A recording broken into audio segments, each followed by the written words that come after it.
2026년 3월 15일 짙은 회색빛 구름이 한반도 북부의 하늘을 무겁게 짓누르고 있던 그날의 아침은 기묘할 정도로 고요했습니다. 이른 새벽부터 거리에 설치된 확성기에서는 혁명 가요가 울려 퍼지고 있었지만 그 활기찬 음악 소리와는 대조적으로 도시 전체에는 보이지 않는 거대한 긴장감이 흐르고 있었습니다.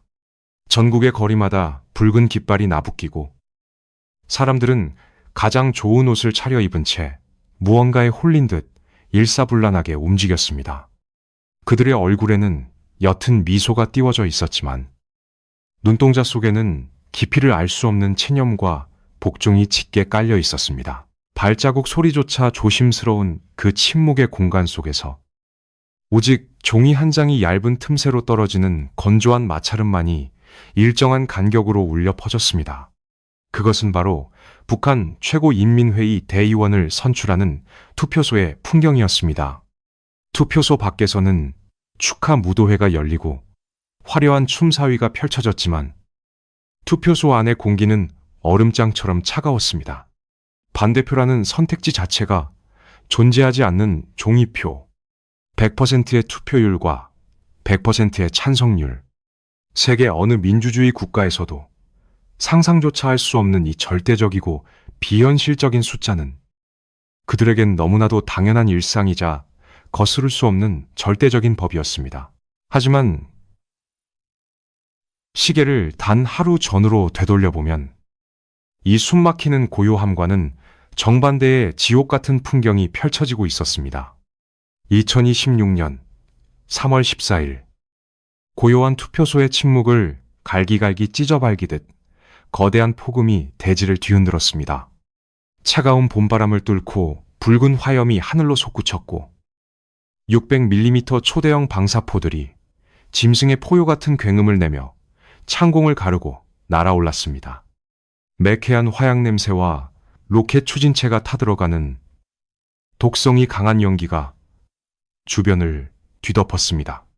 그리고 그 파괴적인 궤적 아래에는 두꺼운 코트를 입고 만족스러운 미소를 지으며 이 모든 파멸의 교향곡을 지휘하는 한 남자, 국가의 최고 지도자가 서 있었습니다. 그의 뒤에는 수많은 군 장성들이 일제히 박수를 치며 환호하고 있었지만 그들의 손뼉치는 소리 이면에는 살아남기 위한 처절한 몸부림이 숨어 있었습니다. 보통의 정상적인 국가라면 국가의 중대사인 전국적인 선거를 치르거나 혹은 이웃 나라들을 극도의 긴장 상태로 몰아넣는 대규모 무기시험 발사를 하는 것. 둘 중 하나만으로도 전 세계의 헤드라인을 장식할 거대한 사건입니다. 무기를 발사하는 행위는 전쟁의 위협을 뜻하고 선거를 치르는 행위는 내부 정치의 안정을 뜻하기에 이 두 가지는 좀처럼 어울리지 않는 조합입니다. 하지만 북한이라는 이 특이하고도 기형적인 시스템 안에서는 이 두 가지의 극단적인 장면이 마치 정교하게 짜인 하나의 세트 상품처럼 동시에 등장합니다. 왜 북한은 가장 평화로워야 할 투표를 하루 앞두고 가장 폭력적인 살상 무기를 하늘로 쏘아 올리는 것일까요? 이것은 단순한 우연의 일치나 과시욕이 아닙니다. 우연이라는 단어는 평양의 권력자들, 사전에는 존재하지 않습니다. 그들이 내딛는 모든 발걸음, 그들이 누르는 모든 발사 버튼은 철저하게 계산된 타이밍이자 숨막히는 심리전의 일환입니다. 밖으로는 세상을 위협하고 안으로는 체제를 결속시키는 이중의 장막. 사람들은 그저 뉴스에 보도되는 화려한 불기둥과 미사일의 사거리, 그리고 타격 지점에만 시선을 빼앗깁니다. 하지만 대부분의 사람들이 모르는 사실이 있습니다. 텔레비전 화면 너머로 뿜어져 나오는 저 시뻘건 화염과 굉음 뒤에는 우리가 상상하는 것보다 훨씬 더 차갑고 잔혹한 정치적 계산이 숨겨져 있다는 것입니다. 세상을 공포로 몰아넣은 저 거대한 금속의 기둥들이 하늘로 솟구칠 때 전 세계의 군사 전문가들은 그 무기의 재원과 파괴력을 분석하느라 여념이 없었습니다. 그들은 방사포의 사거리가 어디까지 닿을 수 있는지, 요격은 가능한지, 그리고 그것이 주변국에 어떤 물리적 위협이 될 것인지만을 묻고 또 물었습니다. 인공위성 사진을 확대하고 열감지 센서의 데이터를 분석하며 그들은 북한이 또다시 국제사회를 향해 불장난을 치고 있다고 결론 내렸습니다. 그리고 이것은 단지 시작에 불과했습니다. 수십 년 동안 반복되어 온 이 시끄러운 무력 시위 속에서 우리는 가장 중요한 본질을 완전히 놓치고 있었는지도 모릅니다. 2026년 3월에 그 며칠 동안 벌어진 일련의 사건들을 하나로 연결해보면 등골이 오싹해지는 거대한 퍼즐 조각이 그 형체를 드러내기 시작합니다. 600mm 초대형 방사포의 굉음이 하루키의 소설처럼 기묘하게 투표소의 완벽한 고요함 속으로 녹아들어가던 그 순간을 현미경처럼 자세히 들여다보면 하나의 소름 끼치는 진실과 마주하게 됩니다. 현재의 무기 체계와 그것을 운용하는 방식은 과거 시대와는 완전히 다른 짐승으로 진화했습니다. 과거의 무기가 단순히 살기 위해 외부의 적을 향해 크게 지저대는 맹견이었다면 지금의 무기는 아주 조용히 그리고 치명적으로 다른 곳을 겨냥하고 있습니다. 전 세계의 위성 카메라와 레이더 기지들이 북한에서 쏘아올린 발사체의 궤적을 쫓아 동해 바다 너머를 불안하게 바라보고 있을 때 정작 평양의 심장부에 앉아있는 권력자들은 전혀 다른 곳을 응시하고 있었습니다. 세상은 저 거대한 방사포탄들이 바다 건너의 적들을 위협하기 위해 혹은 협상 테이블에서 몸값을 올리기 위해 발사되었다고 굳게 믿고 있습니다. 하지만 그들이 진정으로 겨냥했던 타격점은 지도상에 존재하는 그 어떤 군사기지나 적국의 수도가 아니었습니다. 그 무시무시한 살상무기의 진짜 표적은 눈에 보이지도 않지만 그 어떤 외국의 군대보다도 두려운 존재. 바로 그들의 굳게 닫힌 국경선 가장 깊은 곳에 숨쉬고 있었습니다. 이 국가의 역사는 종이 위에 잉크로 쓰인 것이 아닙니다. 수천 톤의 화약과 피비린내 나는 숙청으로 차가운 바위 위에 깊게 새겨진 것입니다. 2026년 3월의 기이한 풍경을 완벽하게 이해하기 위해서는 시냇바늘을 거꾸로 돌려 이 거대한 요새 국가의 깊은 뿌리를 파헤쳐 보아야만 합니다. 반세기 전으로 돌아가 봅시다. 한반도를 휩쓸고 간 참혹한 전쟁은 북한이라는 나라의 뼈대에 지울 수 없는 극심한 트라우마를 남겼습니다. 미군의 융단 폭격으로 평양 시내에 온전한 건물이 단 2채밖에 남지 않았던 그 잿빛의 기억은 북한 최고 지도부의 뇌리 속에 영원한 공포로 자리 잡았습니다. 그들은 살아남기 위해 나라 전체를 거대한 병영으로 개조하기 시작했습니다. 온 산을 파고 들어가 지하 요새를 짓고 국가의 모든 자원을 무기 생산에 쏟아부었습니다.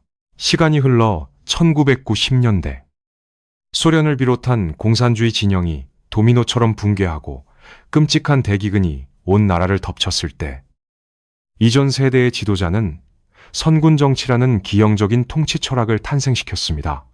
군대가 모든 것의 중심이 되고 군대가 모든 것을 결정한다는 이 섬뜩한 교리는 단순한 정치적 슬로건이 아니었습니다. 수백만 명의 인민이 거리에서 굶주림으로 쓰러져가는 와중에도 정권은 국가에 남은 피 한 방울까지 쥐어짜내어 군인들의 총을 닫고 미사일을 개발했습니다. 사람들은 굶어 죽어가면서도 하늘을 가르는 전투기의 비행운을 보며 박수를 쳐야만 했습니다. 하지만 대부분의 사람들이 모르는 사실이 있습니다. 외부 세계는 이 선군 정치가 오직 미국과 한국이라는 외부의 적을 향한 방어막이라고만 생각했습니다. 막강한 군사력을 통해 제국주의의 침략으로부터 나라를 지킨다는 명분 말입니다. 그러나 선군 정치의 진짜 목적은 국경선 너머가 아니라 정확히 내부를 향해 있었습니다. 배급표가 휴지 조각이 되고 사회 시스템이 밑바닥부터 붕괴하는 절망적인 상황에서 소수의 기득권층이 권력을 유지할 수 있는 유일한 수단은 무장한 군대뿐이었습니다. 군대는 외부의 적을 막는 튼튼한 방패인 동시에 내부의 불만과 폭동의 씨앗을 짓밟고 억압하는 가장 거대한 감옥의 간수였습니다. 총구의 방향은 언제나 밖이 아닌 안을 향해 열려 있었던 것입니다. 이처럼 군사력은 단순한 국방력을 넘어 북한 사회를 통제하고 지배하는 일종의 신흥 종교가 되었습니다. 거대한 미사일이 불을 뿜으며 하늘로 솟구칠 때마다 인민들은 열광하도록 철저하게 세뇌되었고 무기의 파괴력은 곧 최고 수령의 위대함으로 직결되었습니다. 북한의 군사력은 텅 빈 위장을 채우는 빵과 고기를 대신하여 대중의 눈과 귀를 멀게 하는 강력한 정치적 마약이 되어버린 것입니다. 그리고 마침내 2011년의 잔혹한 겨울이 찾아왔습니다. 수십 년간 무자비한 철권 통치로 이 낡은 체제를 이끌던 독재자가 달리는 열차 안에서 심장마비로 세상을 떠나고 27살이라는 믿기지 않을 정도로 어린 청년이 그 피 묻은 왕좌를 물려받았습니다.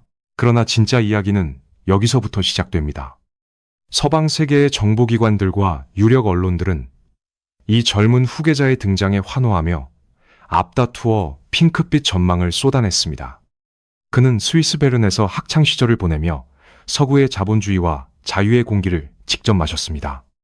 미국 프로농구를 열광적으로 좋아하고 할리우드 영화를 즐겨보며 서양식 식사 매너와 외국어에 능통한 청년이었습니다. 워싱턴과 서울의 수많은 전문가들은 그가 할아버지와 아버지의 낡고 칙칙한 인민복을 벗어던지고 마침내 북한을 개혁과 개방의 길로 이끌 것이라고 기대했습니다. 검은 뿔테 안경을 끼고 옅은 미소를 지으며 손을 흔드는 그의 모습에서 세계는 북한판 고르바초프의 탄생을 예감하며 안도했습니다. 그리고 이것은 단지 시작에 불과했습니다.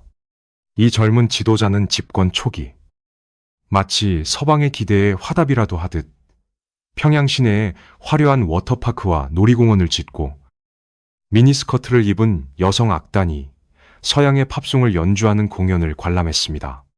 심지어 아내와 함께 팔짱을 끼고 공식 석상에 등장하는 이전 북한에서는 상상조차 할 수 없었던 파격적인 행보를 보였습니다. 낡은 공산주의의 잔재가 허물어지고 사람들은 텔레비전 화면을 보며 이제 한반도에도 진정한 봄이 찾아올 것이라고 굳게 믿었습니다. 하지만 그 사람 좋은 미소 뒤에 숨겨진 진실은 너무나도 참혹하고 서늘했습니다. 그가 서구식 자본주의의 화려함을 목격했던 스위스 유학 시절, 그는 민주주의의 아름다운 가치를 배운 것이 아니었습니다. 오히려 그는 국제사회가 얼마나 냉혹하며 핵무기라는 절대적인 힘을 포기한 독재자들이 중동의 사막에서 어떤 비참한 최후를 맞이했는지를 그 누구보다 뼈저리게 학습하고 돌아왔던 것입니다. 그는 할아버지의 유산인 낡은 군복을 벗을 생각이 추호도 없었습니다. 오히려 그 군복을 최첨단 방탄복으로 갈아입고 손에 쥔 녹슨 총을 핵버튼으로 바꿀 계획을 세우고 있었습니다. 2011년 스위스 유학파 출신의 젊은 지도자가 권력을 잡았을 때 전 세계는 마침내 이 폐쇄적인 국가에 역사적인 개방의 바람이 불 것이라고 기대했습니다. 하지만 그것은 서방 세계가 저지른 가장 치명적이고 가장 순진하며 돌이킬 수 없는 끔찍한 착각이었습니다. 권력의 이양은 결코 피와 눈물 없이 이루어지지 않습니다. 역사상 그 어떤 절대 권력도 평화로운 미소 속에서 온전히 쥐어진 적은 없었습니다. 그리고 이 척박하고 폐쇄적인 땅에서 그 피비린내 나는 숙청의 의식은 언제나 차세대 로켓 엔진에 찢어질 듯한 굉음과 함께 시작되었습니다. 2011년 말 27살의 어린 청년이 아버지의 연구차를 붙잡고 눈물을 흘리며 평양의 눈 덮인 거리를 걸을 때 그의 뒤에는 아버지 시대부터 권력을 쥐고 흔들던 7명의 백발 노장들이 걷고 있었습니다. 가슴에 수십 개의 훈장을 주렁주렁 매다니 늙은 장성들은 속으로 쾌재를 부르고 있었을지도 모릅니다. 애송이에 불과한 새 지도자를 얼굴마담으로 내세우고 자신들이 마쿠에서 이 거대한 병영 국가를 통제할 수 있다고 믿었던 것입니다. 그들의 눈에 비친 젊은 지도자는 스위스에서 치즈와 와인을 즐기다 온 통치 경험이 전무한 풋내기일 뿐이었습니다. 그러나 진짜 이야기는 여기서부터 시작됩니다. 늙은 호랑이들은 이 젊은 후계자의 내면에 얼마나 차갑고 무자비한 괴물이 자라고 있었는지 전혀 깨닫지 못했습니다. 새 지도자는 자신이 쥐고 있는 권력의 기반이 모래성처럼 위태롭다는 것을 누구보다 잘 알고 있었습니다. 군부의 충성은 아버지를 향한 것이었지 자신을 향한 것이 아니었습니다. 진정한 1인자가 되기 위해서는 아버지가 남긴 낡은 권력의 거미줄을 산산조각 내야만 했습니다. 그리고 그가 선택한 도구는 바로 극단적인 공포와 최첨단 무기였습니다. 어느 날 갑자기 아버지를 보좌하던 권력의 핵심 인물들이 하나둘씩 모습을 감추기 시작했습니다. 회의 도중 끌려가는 모습이 국영 텔레비전을 통해 전 세계에 생중계되는 전대미문의 사건이 벌어졌습니다. 고사총이라는 사람을 향해서는 절대 쏘지 않는 끔찍한 대공 무기가 처형장에 등장했습니다. 피부치조차 예외는 없었습니다. 자비 없는 피의 숙청이 평양의 밤을 공포로 물들였습니다. 낡은 군복을 입은 수백 명의 장성들이 계급장을 떼이고 수용소로 끌려가거나 형장의 이슬로 사라졌습니다. 하지만 대부분의 사람들이 모르는 사실이 있습니다. 서방의 언론들이 이 잔혹한 숙청극을 보며 젊은 독재자의 광기와 불안정성에만 초점을 맞추고 있을 때 평양 외곽의 비밀연구소에서는 전혀 다른 형태의 폭풍이 몰아치고 있었다는 것입니다. 장성들의 목이 떨어져 나갈 때마다 북한의 무기 실험장에서는 새로운 미사일들이 불을 뿜으며 하늘로 솟구쳤습니다. 이것은 결코 우연의 일치가 아니었습니다. 외부 세계는 북한이 쏘아 올리는 미사일을 미국과 한국을 위협하기 위한 대외용 군사 도발로만 해석했습니다. 그러나 그 거대한 불기둥은 철저하게 내부를 향한 권력 재편의 신호탄이었습니다. 미사일이 성공적으로 발사될 때마다 낡은 재래식 무기와 보병 전술에 얽매여 있던 9세대 군인들은 힘을 잃고 숙청의 대상이 되었습니다. 반대로 미사일을 개발하고 핵무기를 설계하는 젊은 과학자들과 기술자들은 새로운 국가의 영웅으로 추대되었습니다. 즉, 미사일 발사 버튼을 누르는 행위는 외부의 적을 위협하는 동시에 내부의 늙고 부패한 기득권층을 도려내는 가장 날카로운 수술칼이었던 셈입니다. 그는 단순히 무기를 만든 것이 아닙니다. 그는 무기를 매개로 자신만을 바라보고 자신에게만 충성하는 완전히 새로운 엘리트 계급을 창조하고 있었습니다.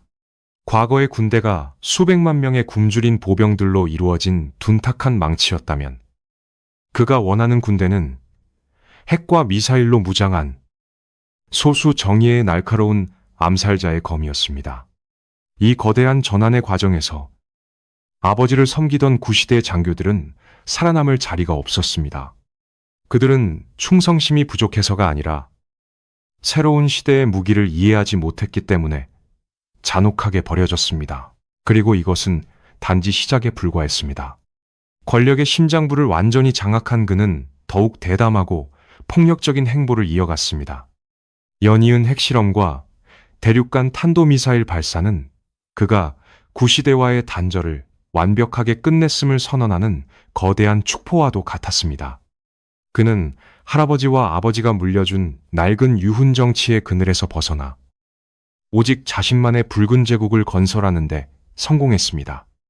이제 평양의 지휘부에는 수십 년 전의 전쟁을 입에 올리는 늙은 장군들은 사라졌습니다. 그 자리에는 노트북을 들고 탄도 계산식을 암기하며 젊은 지도자의 손짓 하나에 맹목적으로 복종하는 새로운 세대의 군사기술 관료들이 채워졌습니다. 모든 준비는 끝났습니다. 권력을 위협할 내부의 적들은 모두 한 줌의 재로 변했고 그가 원하던 새로운 시대의 파괴적인 장난감들은 차고 넘치게 만들어졌습니다. 이제 이 거대한 병영 국가는 오직 단 한 사람의 호흡과 의지에 따라 일사불란하게 움직이는 거대하고 정교한 살인 기계로 재탄생한 것입니다. 침묵 속에서 발사 버튼이 눌러졌습니다. 붉은 화염을 뿜으며 하늘로 솟구치는 저 미사일은 이제 단순한 폭약이 담긴 탄두만을 싣고 날아가는 것이 아니었습니다. 그것은 구 시대의 낡은 군부 엘리트들, 아버지 세대의 모든 잔재를 공식적으로 땅속 깊숙이 묻어버리는 거대하고도 섬뜩한 묘비였습니다. 구경 텔레비전 화면 속에서 환하게 웃고 있는 자신만만한 미소 뒤에는 세계에서 가장 노련한 정보기관의 분석가들조차 등골을 서늘하게 만드는 차갑고 냉혹한 계산가들의 두뇌가 숨어 있습니다. 우리는 흔히 독재 국가의 지도자를 감정적이고 예측 불가능한 광인으로 묘사하는데 익숙해져 있습니다. 서방의 코미디 프로그램이나 만화 평론에서는 그를 기이한 머리 모양을 한 우스꽝스러운 악당으로 조롱하곤 합니다. 하지만 그 짙은 안개 너머 평양의 가장 깊숙하고 은밀한 집무실에 앉아있는 남자는 세상의 조롱과는 거리가 먼 지독할 정도로 이성적이고 치밀한 심리전의 대가입니다. 그는 단순히 국가를 통치하는 권력자가 아닙니다. 그는 2,500만 명의 관객을 강제로 자리에 앉혀두고 전 세계를 상대로 끔찍한 스릴러 영화를 상영하는 천재적인 감독에 가깝습니다. 그가 연출하는 무대 위에서는 모든 것이 철저하게 통제됩니다. 미사일이 발사되는 각도, 텔레비전에 송출되는 화염의 색깔, 심지어 그가 입고 나오는 가죽 재킷의 광택과 걸음걸이의 속도조차도 고도의 정치적 계산이 깔린 미장센입니다. 그는 공포라는 감정이 인간의 이성을 어떻게 마비시키고 압도적인 폭력의 시각화가 어떻게 대중을 절대적인 복종으로 이끄는지 본능적으로 그리고 학습을 통해 완벽하게 이해하고 있습니다. 하지만 대부분의 사람들이 모르는 사실이 있습니다. 이 거대한 공포의 연극은 결코 지도자 한 사람만의 머리에서 나올 수 없다는 것입니다. 그가 무대 위에서 스포트라이트를 받으며 완벽한 연기를 펼칠 수 있는 이유는 그의 등 뒤에 짙게 깔린 그림자 속에서 대본을 쓰고 무대를 세팅하는 새로운 시대의 설계자들이 존재하기 때문입니다. 아버지 시대의 권력을 지탱하던 이들이 사상과 이념으로 무장한 늙은 정치 군인들이었다면 지금의 지도자를 보좌하는 자들은 전혀 다른 종족들입니다. 그들은 감정이나 이념 따위에는 관심이 없습니다. 오직 파괴력, 사거리, 오차 범위, 그리고 그것이 가져올 정치적 파급 효과라는 차갑고 건조한 숫자만을 맹신하는 테크노크라트, 즉 기술 관료들입니다. 군수공업부와 선전선동부라는 두 개의 거대한 톱니바퀴가 맞물려 돌아가며 이 기괴한 체제의 엔진을 구동합니다. 한쪽에서는 세상에서 가장 치명적인 살상 무기를 설계하고 조립하며 다른 한쪽에서는 그 무기가 뿜어내는 공포를 가장 극적이고 아름다운 영상으로 포장하여 대중의 뇌리에 각인시킵니다. 이들에게 미사일 발사는 단순한 군사훈련이 아닙니다. 그것은 국가가 막대한 예산을 들여 제작한 블록버스터 영화의 개봉일과 같습니다.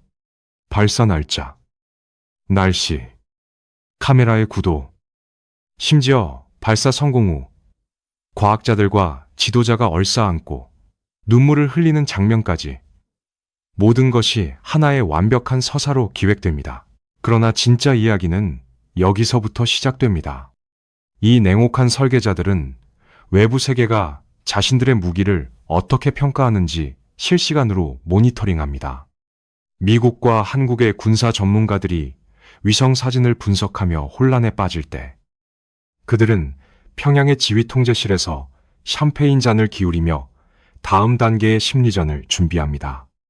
2026년 3월 14일 최고인민회의 대의원 선거를 불과 하루 앞두고 600mm 초대형 방사포를 발사한 결정 역시 이들의 차가운 머리에서 나온 완벽한 기만 전술이었습니다. 그들은 선거라는 가장 정적인 정치 행사와 미사일 발사라는 가장 동적인 폭력을 충돌시켜 극도의 극적 긴장감을 창조해냈습니다. 이 충돌은 북한 주민들에게는 국가가 우리를 이토록 강력하게 보호하고 있다는 최면을 걸고 외부 세계에는 우리는 너희의 예측을 언제든 비웃을 수 있다는 오만한 경고를 날린 것입니다. 이 설계자들은 과거 세대처럼 굶주린 병사들을 국경으로 보내 총을 쏘게 하는 원시적인 도발을 혐오합니다. 그들에게 진짜 전쟁은 버튼 하나로 대륙 반대편의 도시를 잿더미로 만들 수 있다는 공포를 상대의 머릿속에 심어주는 것입니다.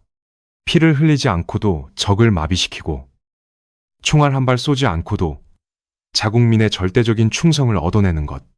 그것이 바로 이 새로운 엘리트 그룹이 추구하는 완벽한 억지력의 예술입니다. 그들은 자신들이 만든 괴물 같은 무기들이 지도자의 신격화를 위한 완벽한 성물이 되었음을 자랑스러워합니다. 그리고 이것은 단지 시작에 불과했습니다. 새로운 미사일 엔진이 불을 뿜을 때마다 이 보이지 않는 설계자들의 권력은 국가 내에서 걷잡을 수 없이 팽창했습니다. 그들은 이제 국가의 자원을 독점하고 외교의 방향을 결정하며 인민들의 일상까지 통제하는 보이지 않는 신이 되었습니다. 낡은 군복을 입은 자들이 처형당한 자리에 은빛 안경을 끼고 노트북을 든 이 차가운 두뇌들이 북한의 새로운 귀족 지배층으로 자리 잡은 것입니다. 하지만 이 완벽하고 치명적인 연극이 완성되기 위해서는 무대 뒤편의 짙은 안개 속에서 보이지 않는 실을 조종하는 자들이 필요했습니다. 그들의 지능은 날카롭고 그들의 심장은 기계처럼 차갑게 식어 있습니다. 그리고 어둠 속에서 그들이 내릴 다음 결정은 단 한 번의 눈 깜짝할 사이에 수백만 명의 목숨을 앗아갈 수도 있는 것이었습니다. 동아시아의 하늘에는 오래전부터 평온한 새벽빛이 사라졌습니다. 대신 그 자리를 채운 것은 언제 지붕 위를 덮칠지 모르는 섬뜩한 공습 경보의 환청과 레이더망을 찢어발기며 솟구치는 붉은 궤적의 공포뿐입니다. 이웃 국가들의 아침 뉴스는 맑은 날씨나 경제의 성장 소식보다 밤사이 짙은 어둠을 틈타 북쪽의 바다 건너에서 또 어떤 괴물이 쏘아 올려졌는지 보도하는 것으로 시작하는 것이 어느새 피곤한 일상이 되었습니다. 수십 년 전 아주 가끔씩 하늘로 쏘아 올려지던 투박한 쇳덩어리들은 이제 최첨단 고체 연료와 기하학적인 궤적을 그리는 극초음 속 비행체로 진화하여 쉴 새 없이 창공을 가르고 있습니다. 대륙간 탄도미사일의 궤적은 매번 자신들이 세운 과거의 기록을 비웃듯 갈아치우며 우주 공간의 턱 밑을 향해 더 높이 그리고 더 멀리 날아갔습니다. 대기권을 뚫고 올라갔다. 무서운 속도로 떨어지는 그 거대한 불기둥들은 단순한 군사훈련이 아닙니다. 그것은 이 지역의 모든 외교적 타협과 평화의 수사를 무참히 짓밟는 거대한 폭력의 발자국이었습니다.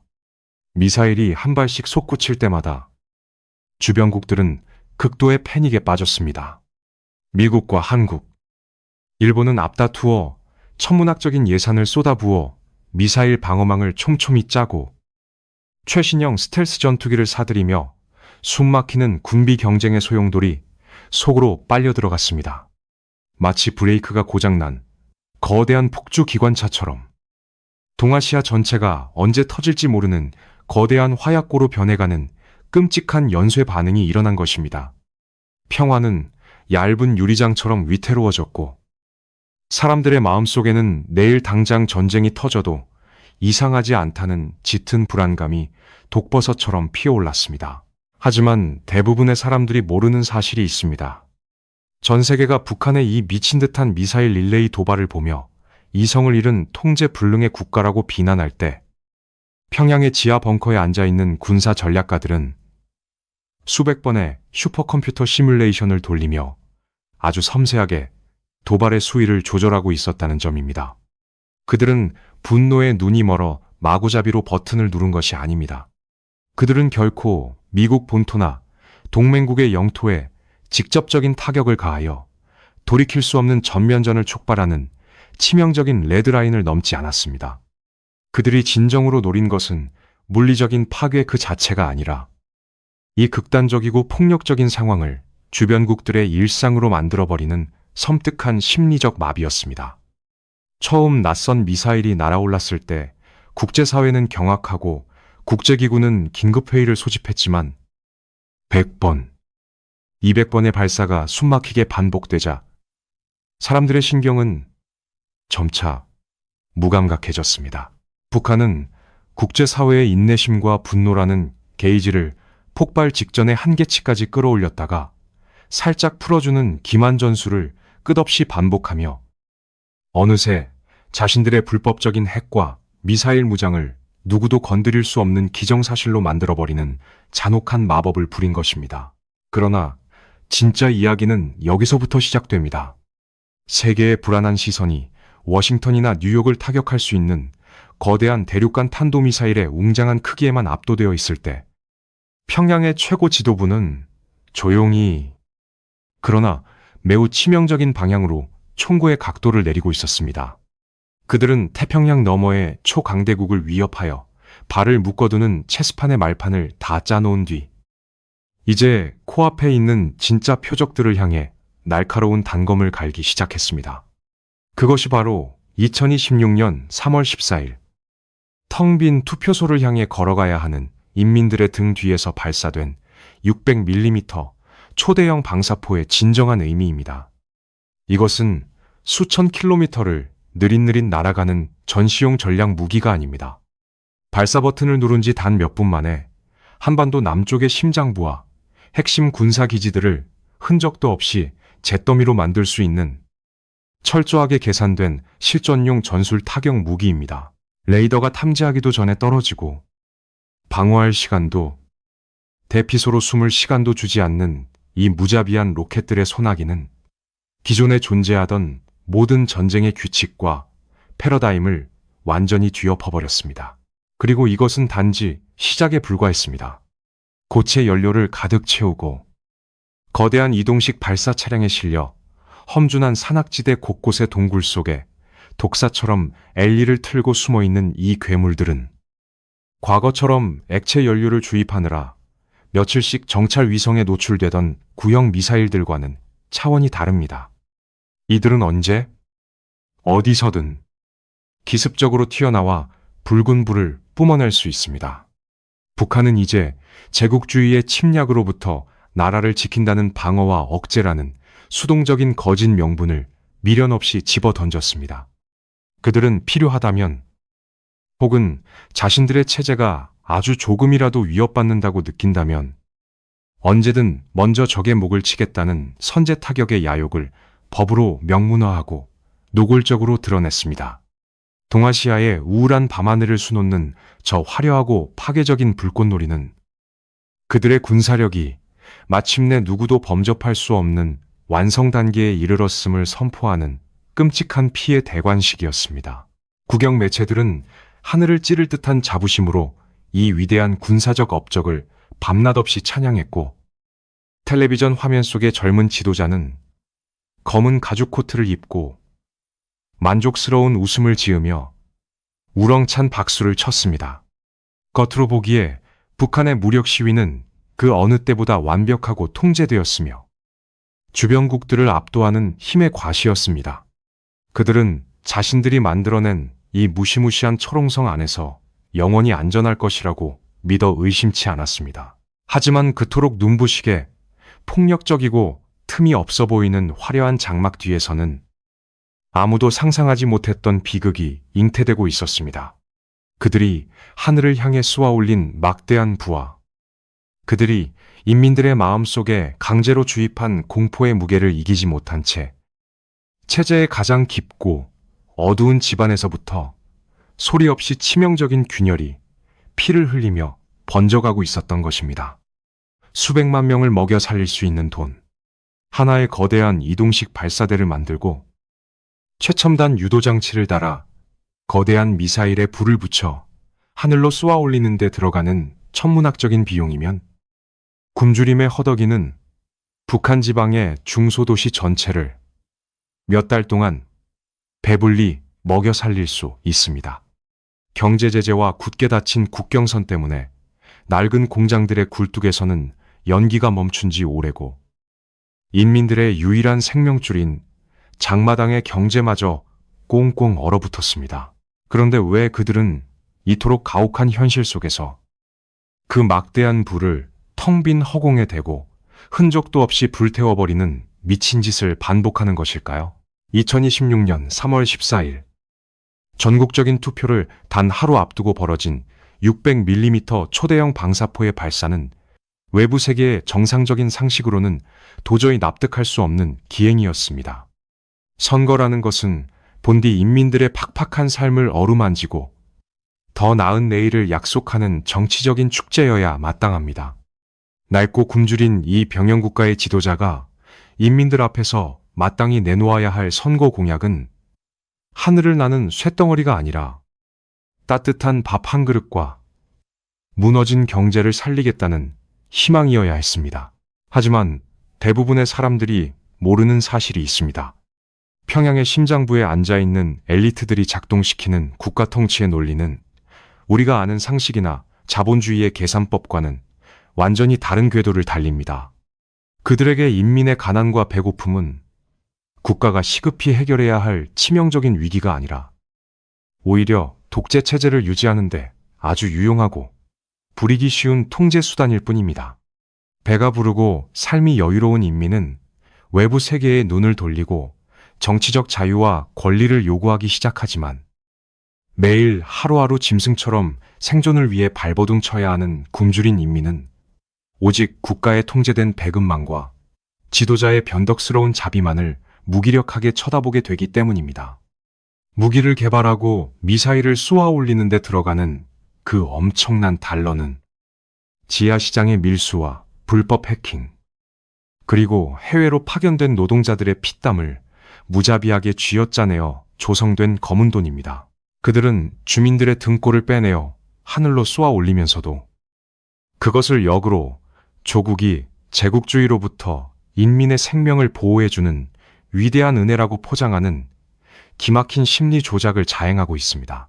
그러나 진짜 이야기는 여기서부터 시작됩니다.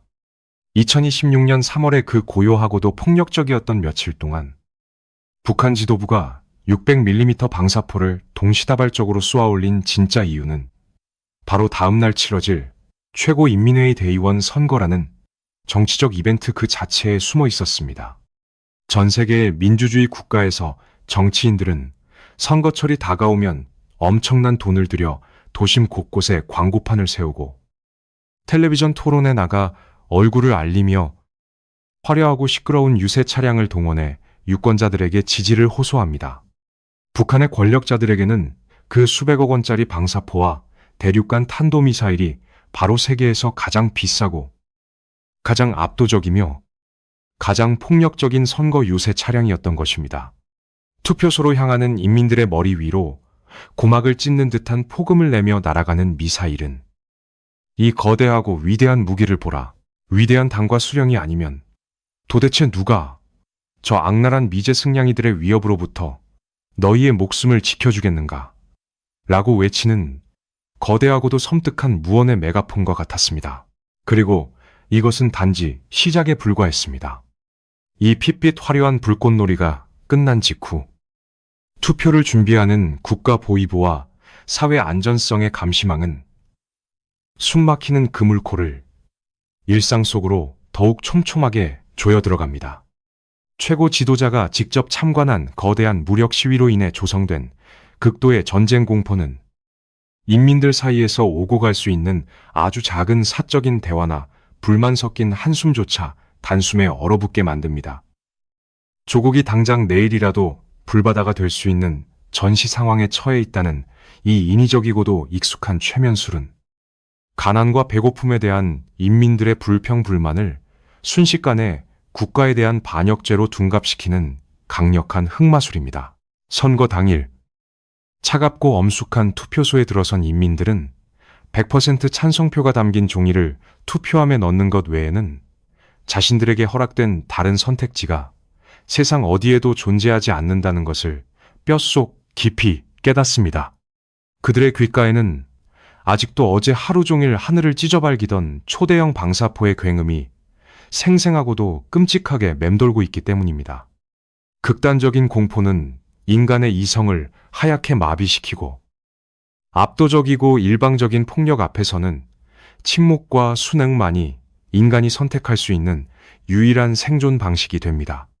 정권은 빵과 고기 대신 그 빈자리에 날카로운 금속성의 공포와 체제에 대한 맹목적인 복종을 가득 채워 넣는 가장 잔인한 전략을 선택한 것입니다. 그것이 바로 그들이 대내외에 자랑하는 일심 단결의 선거이자 권력을 영원히 연장하는 가장 효과적이고 피투성이인 공식입니다. 우리가 뉴스, 텔레비전 화면을 통해 바라보는 북한의 미사일은 붉은 불기둥을 뿜어내며 동해 바다를 넘어 넓은 태평양을 향해 혹은 적대국들을 향해 날아가는 것처럼 보입니다. 전 세계의 저명한 군사 전문가들과 앵커들은 그 발사체의 사거리가 몇 킬로미터인지, 탄두의 폭발력이 얼마나 되는지를 복잡한 수식으로 계산하며 대양 너머의 심각한 안보 위협을 경고합니다. 하지만 사실 그들이 쏘아 올린 그 수백억 원짜리 발사체의 진짜 궤적은 결코 바다 건너를 향해 날아가지 않았습니다. 이 거대한 공포의 무대가 보여주는 진짜 비극은 따로 있습니다. 그 육중하고 무자비한 금속 덩어리의 진짜 타격점은 다름 아닌 그 무기가 뿜어내는 붉은 화염 아래에서 숨을 죽인 채 벌벌 떨며 서 있는 굶주리고 연약한 자국, 인민들의 마음속 정중앙이었습니다.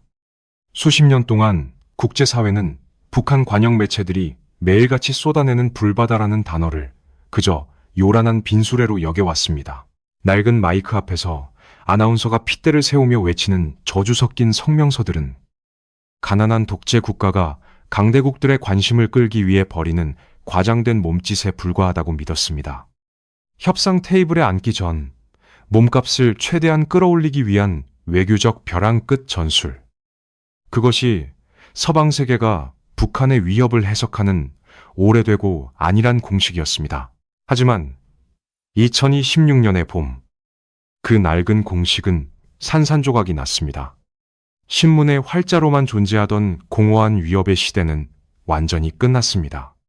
이제 거짓말과 엄포로 가득했던 신문지면의 자리를 차지한 것은 차가운 강철로 주조된 진짜 발사관들과 그 안에 빈틈없이 장전된 진짜 포탄들이었습니다. 그리고 그 포탄의 끝은 더 이상 허공이나 막연한 대양을 향해 있지 않았습니다. 그것은 지도 위에 존재하는 지도상의 실제 도시들과 핵심 군사 시설들을 아주 정확하고도 서늘하게 정조준하고 있었습니다. 2016년 3월 14일 텔레비전 화면을 가득 채운 600mm 초대형 방사포의 연속 발사 장면은 군사 전략의 차원에서 볼 때 과거의 모든 도발과는 질적으로 다른 소름 끼치는 진화를 의미했습니다. 과거 북한이 목숨을 걸고 매달렸던 무기는 대륙간 탄도미사일이었습니다. 미국 본토를 타격할 수 있는 그 거대한 무기는 체제의 생존을 담보하는 거대한 방패이자 적의 심장부에 칼을 들이대고 공격을 주저하게 만드는 전략적 억제력이었습니다. 그것은 쏘기 위해 만드는 무기가 아니라 쏘지 않기 위해, 즉 상호 확증 파괴의 공포를 통해 자신들을 보호하기 위해 만드는 무기였습니다. 하지만 대부분의 사람들이 모르는 사실이 있습니다. 평양의 군사 전략가들은 대륙간 탄도미사일이라는 방패를 완성하자마자 곧바로 가장 치명적이고 예리한 단검을 벼리기 시작했다는 것입니다. 그 단검의 이름이 바로 600mm 초대형 방사포입니다. 이름은 방사포지만 이것은 사실상 정밀 유도가 가능한 단거리 탄도. 이 무기의 가장 끔찍한 점은 거대한 크기나 비행 속도가 아닙니다.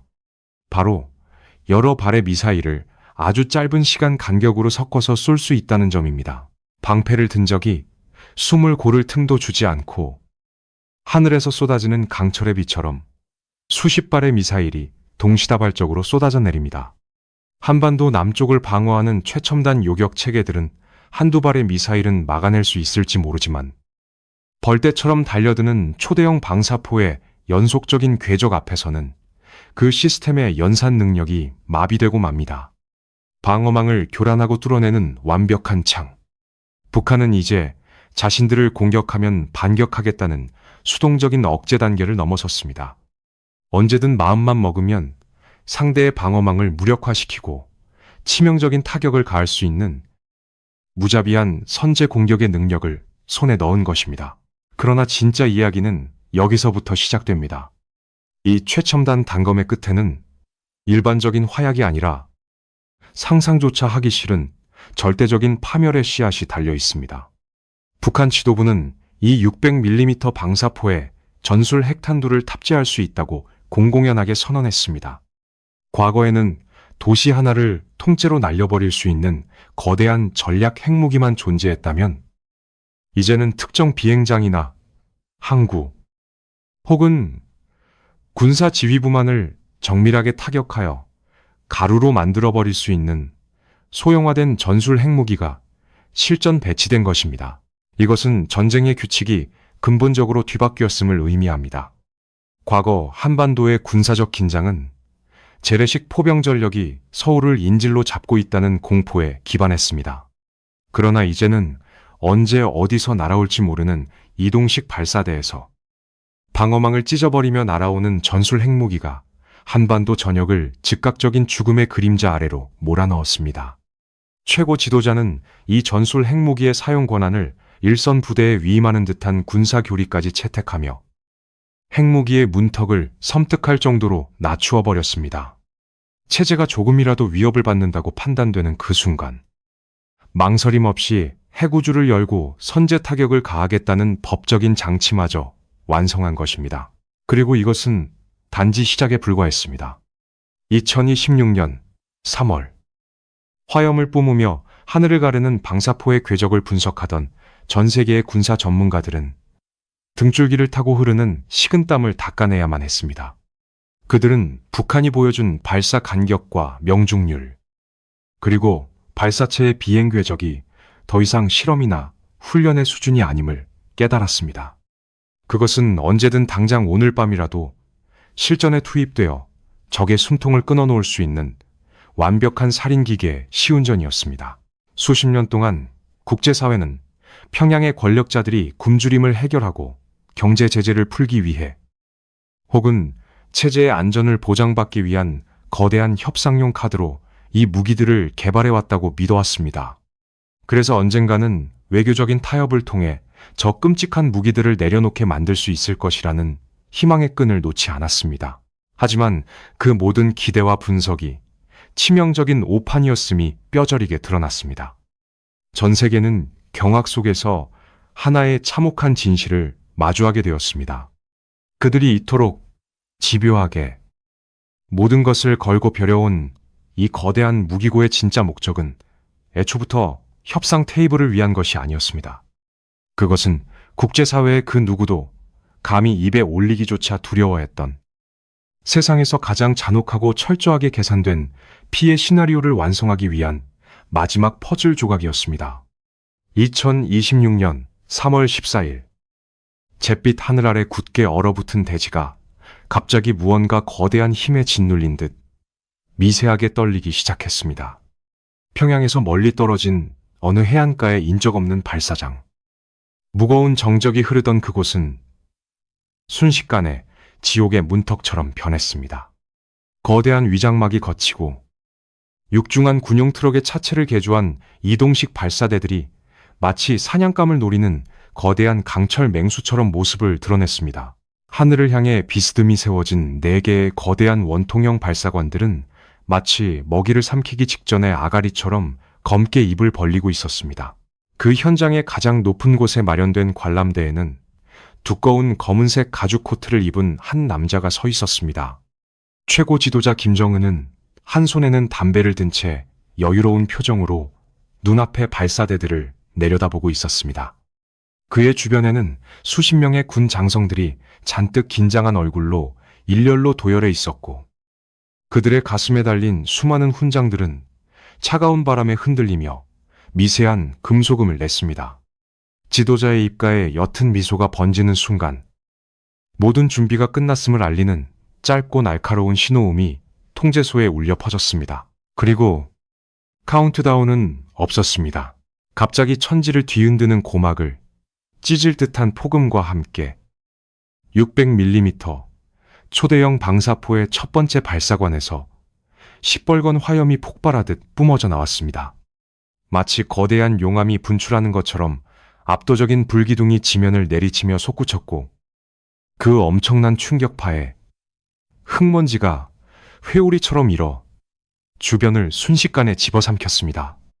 발사대를 짓누르던 육중한 강철 미사일은 믿을 수 없는 속도로 하늘을 향해 쏘아 올려졌습니다. 하지만 대부분의 사람들이 모르는 사실이 있습니다. 이 거대한 발사 장면이 주는 진정한 공포는 첫 번째 미사일이 하늘로 솟구친 직후에 숨어 있었습니다. 사람들의 시선이 아직 첫 번째 미사일이 남긴 붉은 궤적과 매캐한 연기에 머물러 있을 때, 불과 몇 초의 짧은 시차를 두고 두 번째, 세 번째, 그리고 네 번째 미사일이 연달아 고막을 찢는 굉음을 내며 하늘로 치솟았습니다. 이 연속 발사 능력이야말로 북한이 그토록 완성하고자 했던 주변국의 모든 미사일 방어 체계를 무력화시키는 죽음의 교향곡이었습니다. 이것은 단순한 무기 실험이 아니었습니다. 이것은 철저하게 연출되고 기획된 시각과 청각, 그리고 물리적인 힘이 결합된 압도적인 폭력의 예술이었습니다. 미사일들이 뿜어내는 붉은 화염은 잿빛 하늘을 순식간에 불태울 듯이 붉게 물들였고, 대기를 찢는 로켓 엔진의 굉음은 발사장을 넘어 수십 킬로미터 떨어진 민가까지 섬뜩하게 울려 퍼졌습니다. 그 굉음 속에는 어떤 외교적인 수사나 평화의 제스처도 끼어들 틈이 없었습니다. 오직 압도적인 파괴의 본능만이 그 공간을 지배했습니다.